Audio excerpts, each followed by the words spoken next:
asalaamaaleykum nuyu na leen bu baax di leen ziyaare yéen ñu baaxoo suivre seen chaîne bi di informatique facile tey ñu wan leen nan ngay partager say marchandises wala nga am looy jaay nga bëgg ko vente en ligne ci Facebook.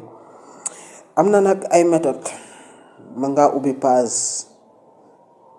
page si Facebook nga def ko mooy sa boutique en ligne.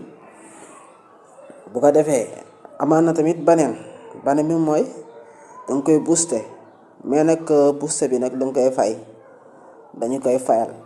fekkee da nga am page bëgg a def benn booster boo xamante ne lu tolloog ay 500 personnes wala 1000 personnes wala 2000 ba 1 million ba 5 millions personnes gistu ko, loolu danga koy fay. Facebook da lay demander pour nga am carte mën nga am carte PayPal dugal ko foofu fay ko par nga daa koy fay par PayPal wala nga fay ko par banque. léegi bu dee nag amoo page nag nga bëgg lancer mooy sa vente en ligne, dangay ñëw rek fii si marketplace foofu ngay dugg.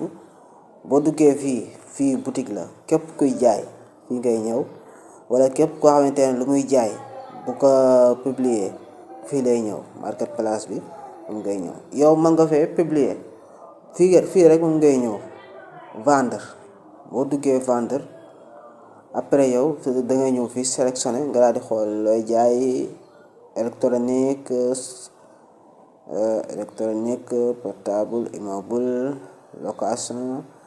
boo paree nga ñëw fii du bind looy jaay nga daal remplir fii bind fii inscription bi nga ñëw fii def offre la livraison après nga ok ko fii tamit ajouter des photos foofu ngay dugg tamit, foofu danga fay dugg. bu ko defee da lay yóbbu directement mooy sa galerie nga daal di tànn photo yi ngay bëgg a jaay.